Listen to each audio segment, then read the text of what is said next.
So I looked up to you as the greatest top decker in NA. What happened to you, man? Back in my day, you used to top deck wins out of your ass with the best of them. Nowadays, you can't even draw Ezreal in 30 cards. Shameful. Let me know when you feel ready to play again. Then I'll come back and watch. Let's take it to rock, paper, scissors. This is the arena where I'm comfortable in, man. Just so you know, I'm 3-1 in rock, paper, scissors right now. Holy shit. This guy is opening. This guy is opening with a fucking line, dude. He's actually, that's not just a fucking, that's not a flex.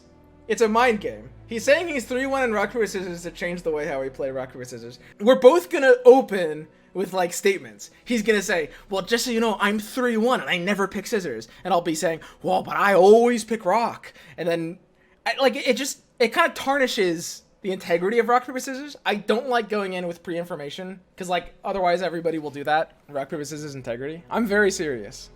I'm not joking at all. I mean, he says he's 3-1. That's the sign of a paper opener. And he's roping too. He's roping. That's the sign of a real paper opener. Now he probably knows I'm a paper opener. Maybe he doesn't actually.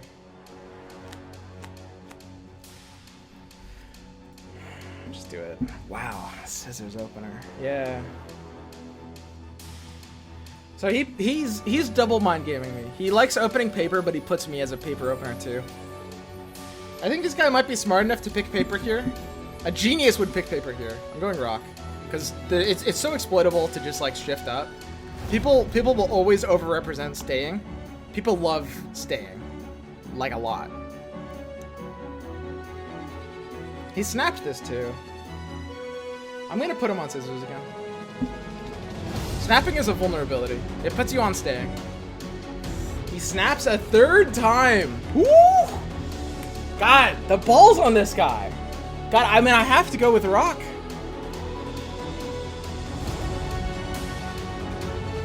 Upshifts. And snaps. Upshifts and snap.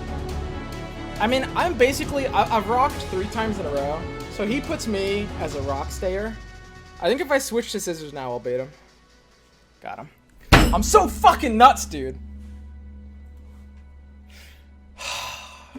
Dude, nobody can beat me except for that last guy. That last guy beat me. But apart from that, I'm fucking crazy. Oh. Dude, come at me, dude. I actually, you know what? I might not be the single best Runeterra player, but I am the best rock, paper, scissors player. I'm the best. That's just a factual statement. There's just no beating me. To be perfectly honest, I want to point out, winning this rock, paper, scissors minigame gives you almost no actual in-game advantage. That's why I consider it kind of an unnecessary meme step that I wouldn't run a tournament with. But I think it's fun. Okay, so this is going to be Nox Draven. My exact version of card for card. And Anivia. Spicy super ramp. This is all over the place.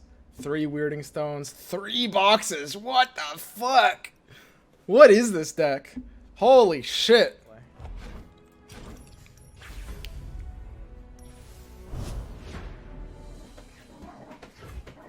Wait.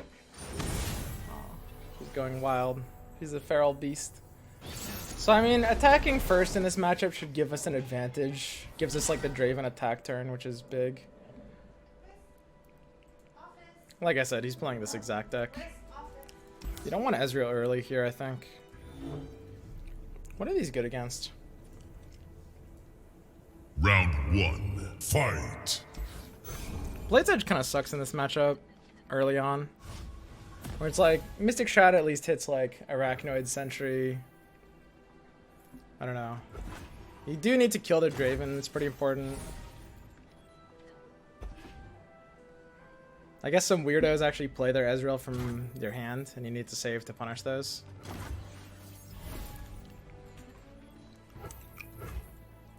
I actually don't have good options.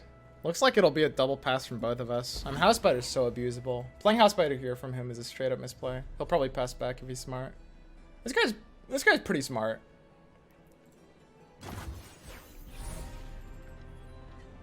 My rock, paper, scissors pattern is to assume my opponent is smart. A really, really dumb rock, paper, scissors opponent would actually beat me. But I just assume they're smart and then I just go one next level up. So I already know he's smart because of how he played rock, paper, scissors. I mean, he can't counter, get excited here, right? Draven's already ahead, man. It sort of feels bad. I think I might actually just Mystic Shot, Static Shock. Or Mystic Shot, Blade's Edge. I don't want to get excited. I don't want to discard any of these cards yet. I'm pretty okay using 2 of my tools, actually. I'll have discard targets later. Axes coming right up. Could go for Static. I think I'm going to go for an Ezreal level game plan, which means I think Static will see future value.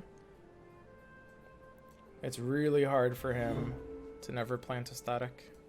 It's not true. I think it's actually pretty easy, now that I think about it. Let's be a bit more mana efficient.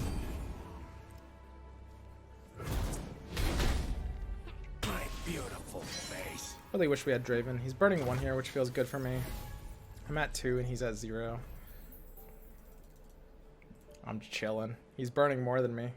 Who cares? House Spider is just a misplay. Woo! Bro!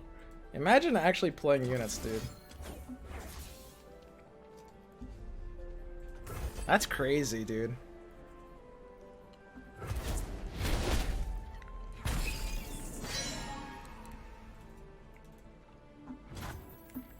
He burns again. Let's go, dude. Keep him coming, man. It looks good to me. Jam me up, daddy. I mean, he basically can't play any more units now. You can stop the culling. The question is, how valuable is Noxian Guillotine? I don't actually see it having good value. He's gonna have to stop double playing units. So I think I'm fine for a static here.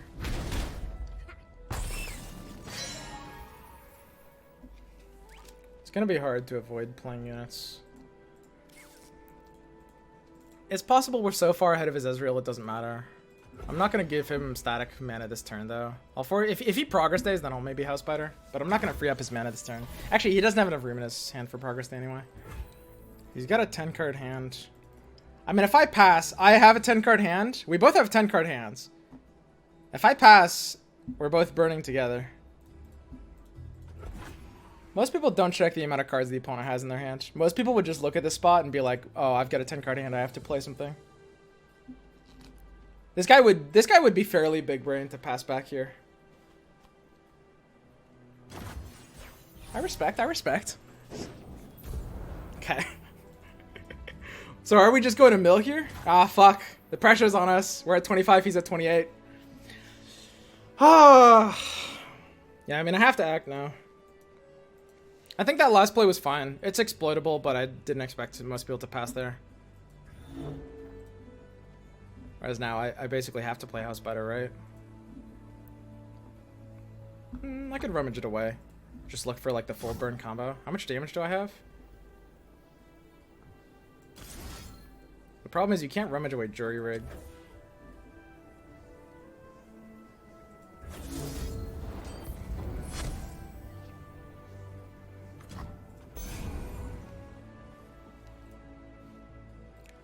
He's at 18. I've used my Static Shocks already. My deck is currently 3 Blade's Edge, 3 Get Excited, 3 Mystic Shot. If I use all of that, 3 Blade's Edge, 3 Get Excited, 3 Mystic Shot. That's exactly 18. The Exodia combo. That fact that I had the 2 free damage there off of Static Shocks is nice. And the fact that my Ezreal is putting out more pressure than his is important too.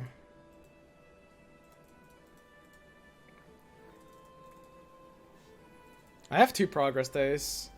I actually think I can race him in this position. I think I can force him to play units. My hand is better than his. It has to be. The only problem is I can't discard Jury Rig without summoning unit. It's just 1 target though, so I think it's fine.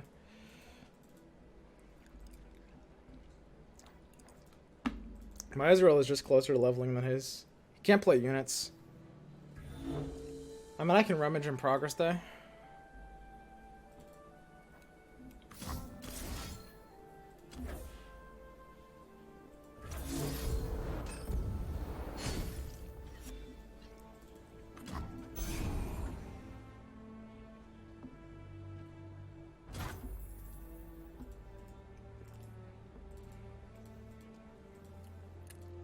I think with 2 progress days, I can race him down. We've got like chump damage as well. I think I win this race long term. I can force him to play units. The fact that I got early pressure is really, really important.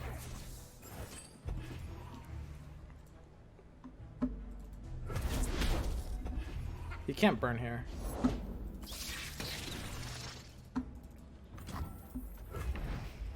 So he might stop my Ezreal from leveling manually by targeting his own thing. There's always the 0 mana thermal beam here. He can stop a target by like mystic shotting his card. He can counter culling strike. Yeah, this feels fun. It's a good aggro play.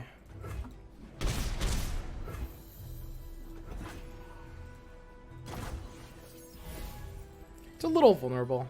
10 is low.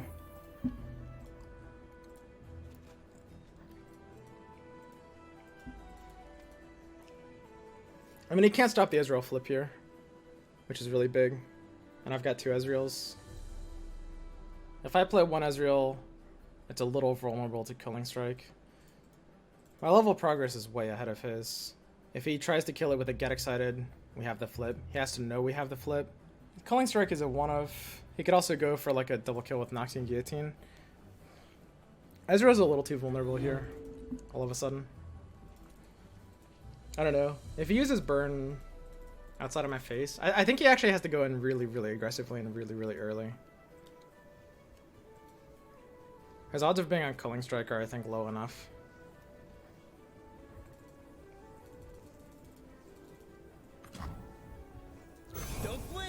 I don't mind if he guillotines this, actually. He'll have to sink 2 cards in. And of course, Thermo Beam is really, really expensive. The thing that punishes this is Culling Strike. The reason for that is really, really important. Because Culling Strike's the non-committal one, right? So we have to play to flip the Ezreal here. Obviously, culling is no good. Unless I use it on the Scrap Scuddler.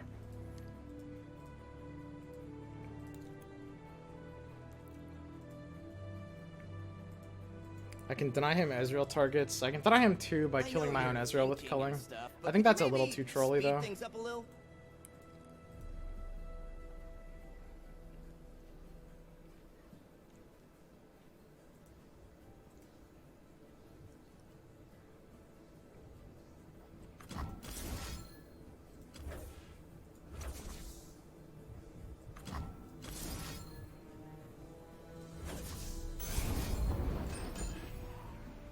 So this will force just a Blade's Edge or a Static Shock. Static Shock is the most likely thing.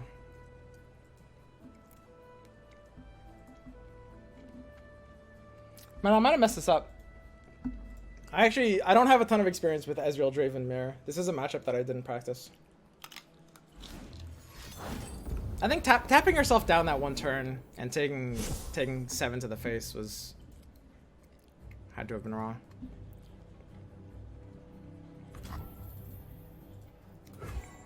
Wow.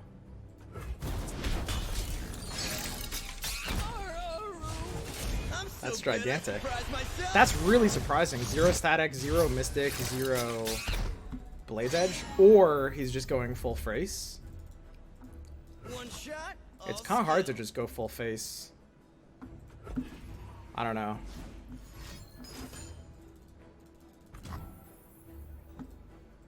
Yeah, I mean, you can like Blade's Edge now. You're kind of always Blade's Edging face no matter what, right?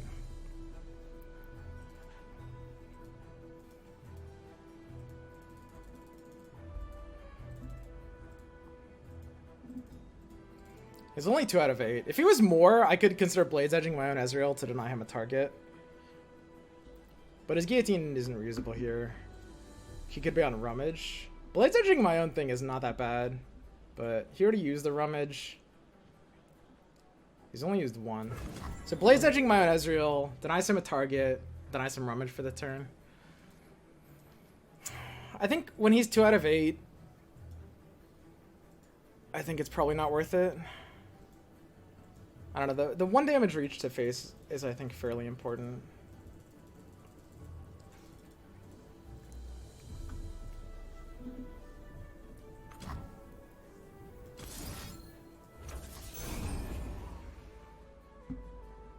I'll do this.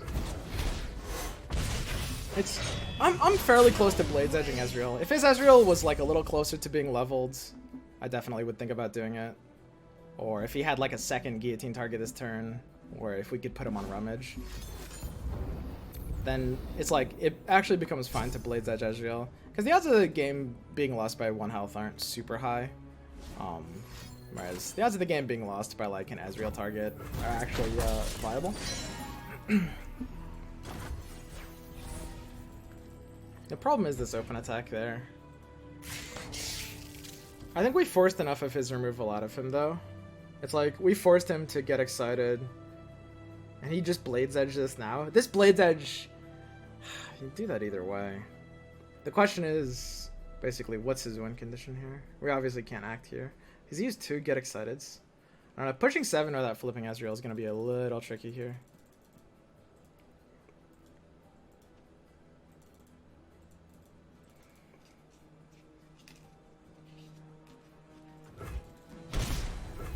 Double Draven isn't helping now. Yeah, I mean, I just have to progress stay here, I think. I don't think I can Draven. Pretty nut draw.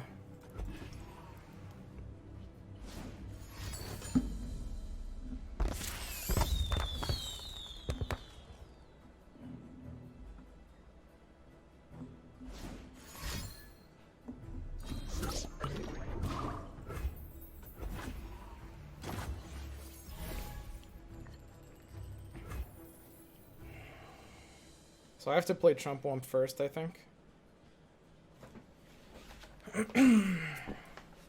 Trump Womp into Ezreal. If I play Ezreal now, and if he kills it, I don't have enough damage. I have 5 plus 4 plus 4, which is 1 short. Total of 13. Chungus Wungus looks good. He could have a hand here. He could be on like a weird hand where he has like triple Mystic Shot nonsense. Like, it's definitely possible.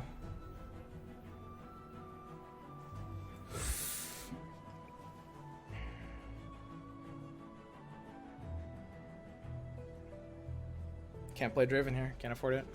Time for a true display of skill. It's Draven time. I don't miss. If he can't flip the Ezreal, I have to feel like he's no good. Would it ever matter if I attack with this Chungus or not?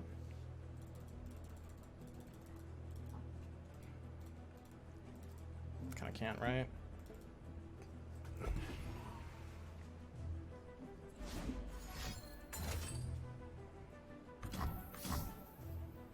Yeah. Pay debt.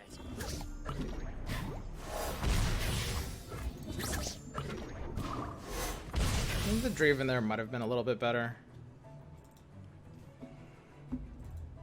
Because we needed to play Ezreal next turn. The problem is, like, I mean, he actually has a pretty good open attack. But I think we did mess up.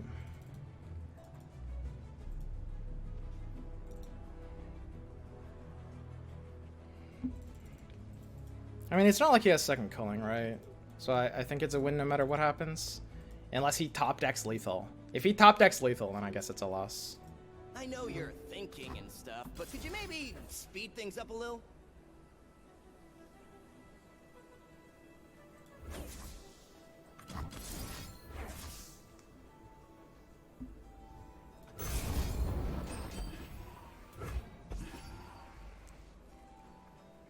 I mean, I don't know. Firing. It was definitely a misplay, I think. I guess, I mean, we open ourselves to drawing at the mushrooms either way, though. That's kind of the thing. But the pressure's on us. We have to Mystic Shot first. So if we draw, like, 2 mushrooms here, I mean, if he draws 1, he loses. We have a bit more of a losing. God, that's actually a close one. I don't know. Playing the Draven there is a bit vulnerable as well. So we both dodge. So, I mean, he needs to have the 7 from hand here. Kind of Monka.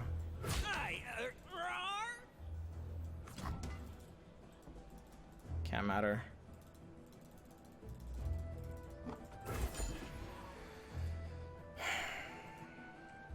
There are actually some hands that go for the 7 here.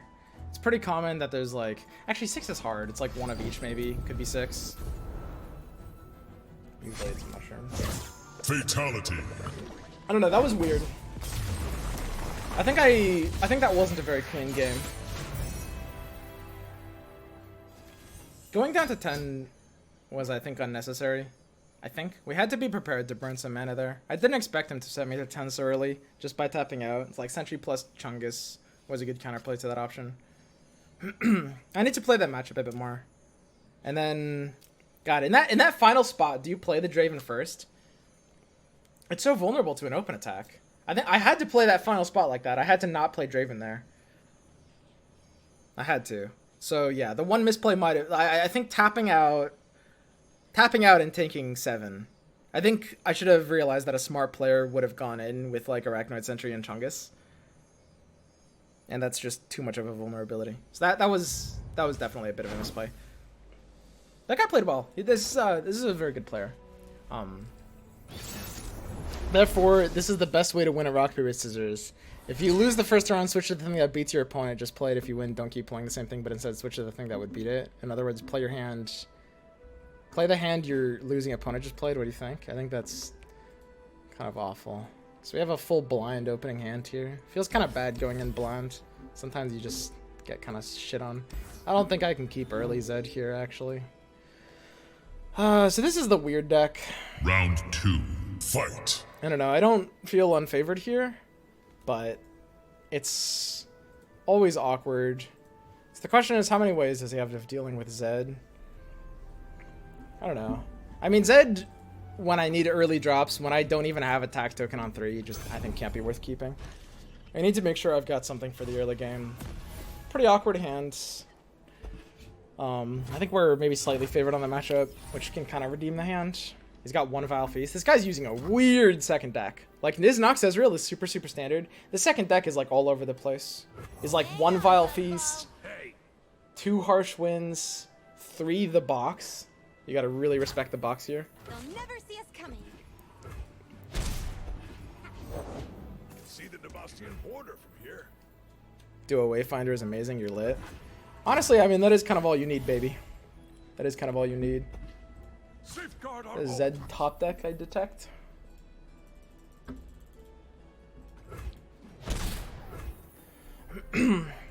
Zed's good here. I am the blade in the darkness. I'm pretty happy to just drop a Kinko and start going to town, honestly. Like Kinko plus Elixir. He's got to box the Kinko. Boxing the Kinko can't feel that good. You can box it after the Zed attacks. If you box it after the Zed attacks, then the clone dies. You could like Kinko, and then when he floats, you can do a super weird Elixir into the Zed before the attack to keep the clone a threat. I mean, the pass could represent a few things. It's not just the box, it's also like Withering Wail and stuff. I don't know. The deny here is like pretty good. I don't think I can use deny this early though. I have to put the pressure on. He is gonna get either a good whale or a good box, and I think there's nothing I can do about that. Eyes open. Watch your branches. It's like, I mean, we've got our elixir, and that's fine. It's a lot of pressure. Whew. Wow.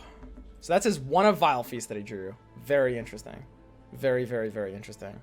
So he's tapped down to 4, which means Whale's no longer a threat, and it's probably the box. So Elixir of Iron is going to be good here. The box is going to definitely mess up my damage. It's going to kill a lot. But this is 6 damage. I mean, I'm always going to keep this up. Man, this box is painful.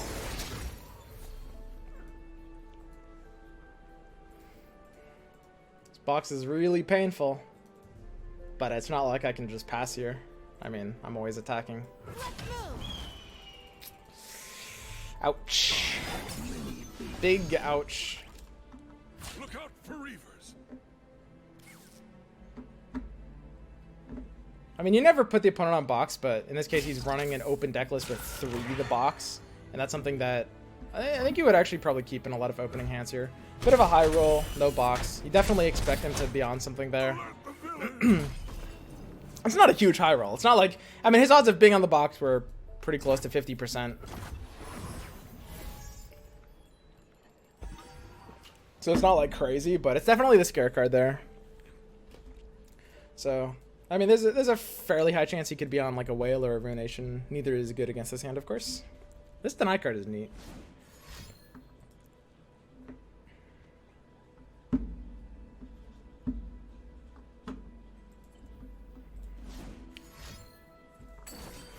I was gonna do a meme where I looked into my hand and I was like, oh, what do I play here? Oh, what do I play here? But that would be an example of slow rolling. Very, very rude. Don't slow roll. Don't be that guy. So we're just gonna get the deny. So open attack kind of forces him on like something like Withering Whale. 7 at slow. I mean, 7 at slow just makes him not good. I don't know, man. I've got counters to the fast speed answers. What could he even play at slow? I think all of his scare cards are fast. He runs like almost no units. So I think I just play the Shadow Assassin here. There's no... The only slow punish is Icefield Archer, which is a 3 of. Did he have a spot for Archer? Did he have a spot for Archer? Did we give him a spot for Archer? I actually don't remember. We did. On 4. He opened Feast. He doesn't have Archer. Avalanche. His deck doesn't run Avalanche. I kind of think I have to Shadow Assassin here. I mean, literally all of his scare cards. Our board is full.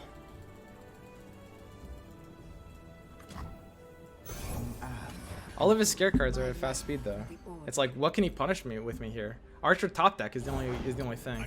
So he had that 2 rounds ago, right? He played it 3rd from left. That's pretty crazy. You could call it a bit of a risk, though. So Green Glade gets 1 more damage if I attack with Zed. I don't know. I don't think Archer is like a massive punish. It's like Archer plus Whale is kind of the combo punish, because that allows him to like use his tools together.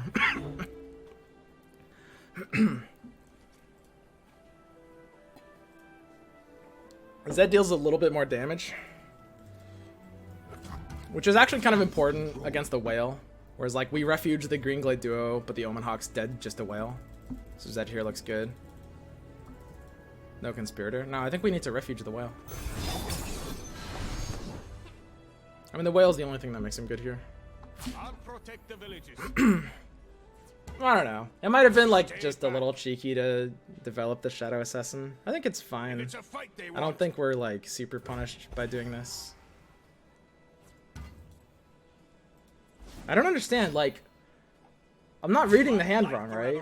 His Archer was, he drew it on round 4, but when we played Kinko with a 5-attack Green Glade duo, he opened Vile Feasted, which, I mean, you can play a Vile Feast during the combat phase, and I had Zed on the board already.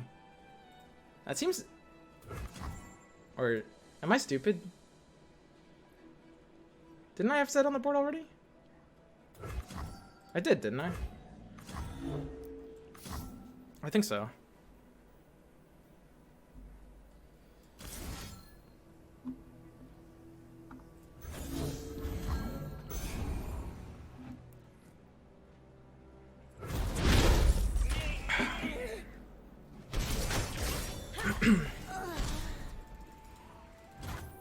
Yeah, I don't know. I might have outthought myself there, I guess. Definitely could have been a fine open attack. I don't really mind developing into that. I mean, the thing, Ice Archer was always going to hit value no matter what, right? I don't think you can really brick Ice Archer value. So we just want to fly over him, right? For it's like second whale or bust. So I'm pretty happy to Conspirator here. You gotta respect Ruination number 2, I guess? I guess.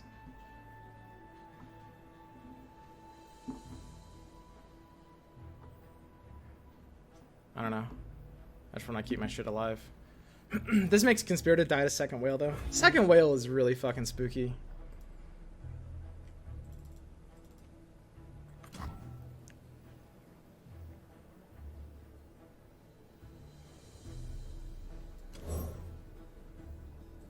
Stay safe. I'll take it from here. For my homeland!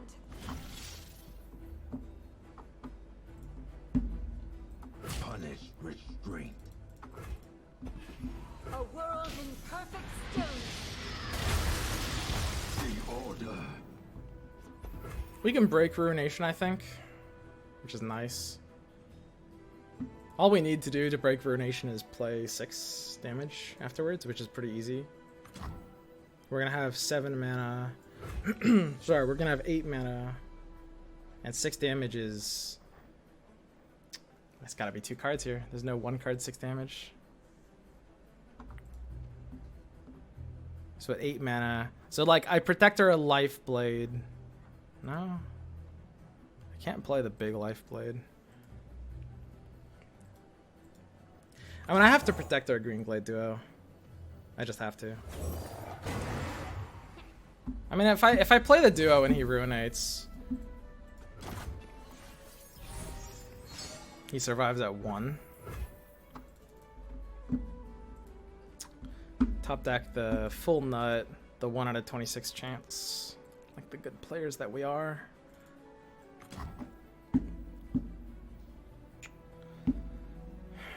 Everything's better with company. Says you. See, that's the thing about Deny. You just run 2 and you mulligan it away every time. Because the thing is, good players will always draw it. Hang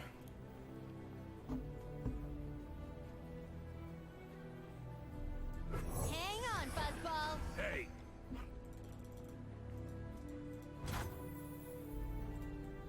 Let's move. So that's gotta be second whale, huh? Protect this place. I mean, if he's got all 3 whales, he's good. Brace yourself. Survives a little bit. Definitely puts him on a bit of a clock here, though. Tomorrow we rise anew.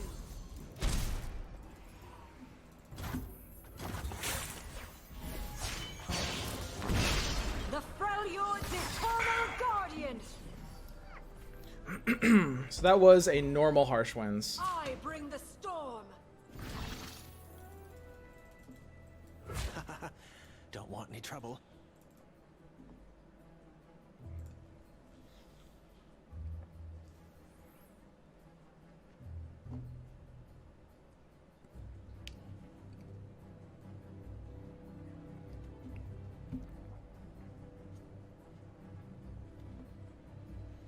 Oh, this looks fun. You cannot escape.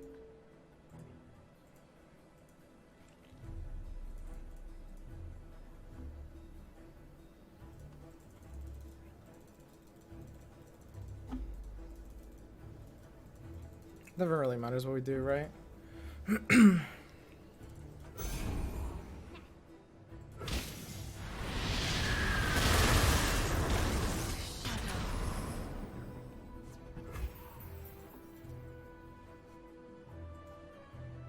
What are you gonna be on here?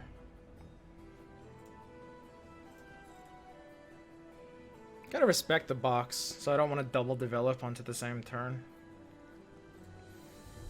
The box is actually scary enough. I'll just develop one at a time, right? These are dangerous lands.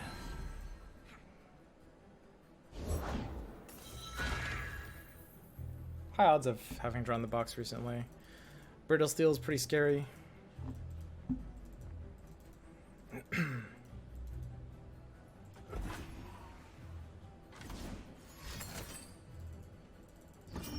Three health is pretty big.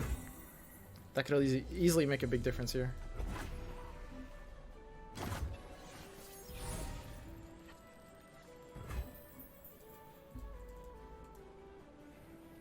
Alright, slow speed. What are you looking at?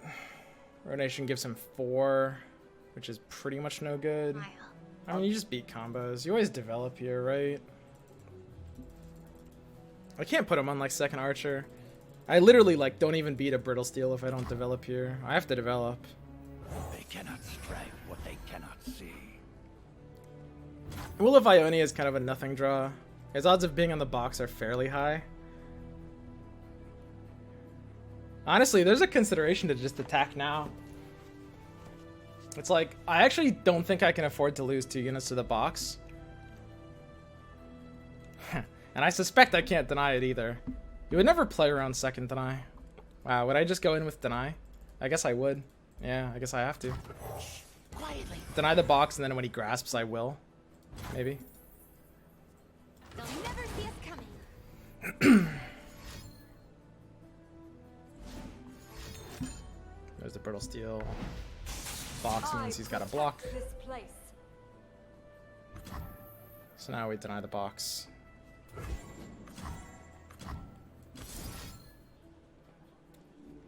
I mean, grasp is still good, dude. It's hard to be on the second box, right? You didn't have it earlier.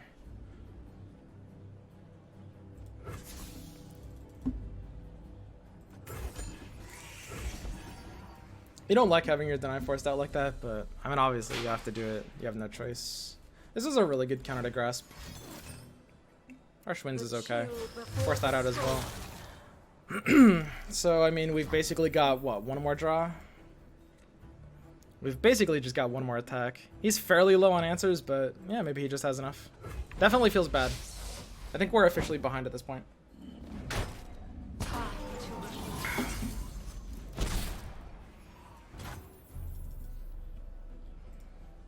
I mean, our maximum attack isn't even very high. That's kind of the problem. Can you will the egg? Egg cost 1 mana. Will's vulnerable to a grasp top deck. We don't beat a grasp top deck no matter what, though. Or sorry, keeping Will. Could have Vengeance in his hand. We don't beat Vengeance.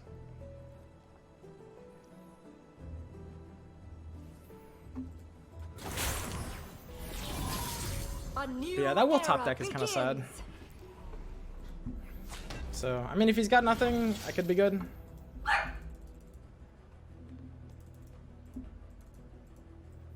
Looking for this? Can I break? Oh, and I can't beat, like, Vile Feast. I don't think there's really anything I can do here. Just Will the Green Glade duo. It's probably my best option. Will Protector. And just hope you top deck an elusive? That seems a little awkward. Vengeance is fairly often in play to stop the Will. But if he has Vengeance, he's not really in a hurry to use it anyway. I mean, I don't think any of these decisions matter, really. It's like, if he's got a third answer to my attack, then he wins. And if he doesn't, then he loses. I play better for Vile Feast. I mean, what draw makes us beat Vile Feast with Lifeblade? I'm not sure what draw makes us good there. Hey, Krabby. That's my resting face. Wow. Hatchling here? Hatchling here beats Whale, right?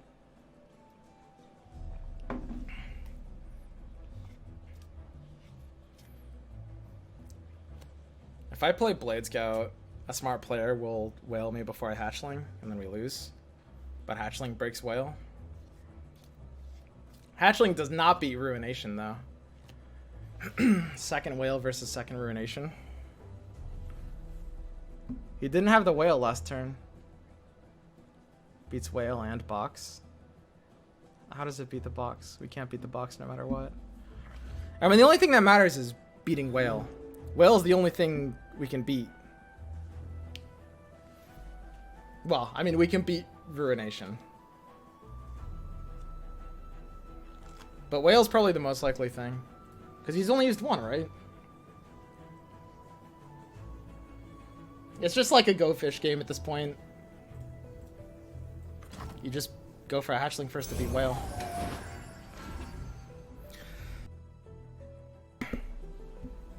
Beat Harsh Winds.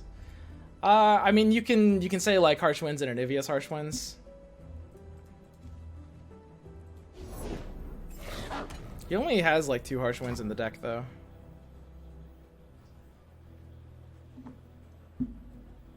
Wow. I mean, attacking here. There's a weird hand where playing Green Glade makes a difference. If this guy has Ruination, he's straight trolling.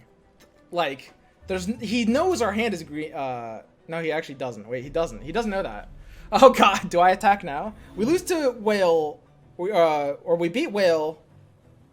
Either way, we'll lose to Harsh Winds either way.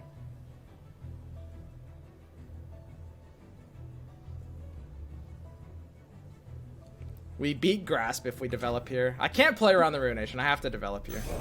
The wrong row? Like, second Ruination is good. It would be super trolly to fucking have it right now. Full speed ahead. Yeah, third Harsh Winds. I mean, he is running like the 5 copies of Harsh Winds. Fatality. So we're good. It's a clean 2-0. Puts our tournament score at 4-1? No. No, we're at 3-1, right? Because that was the set. 3-1? Yeah, 3-1.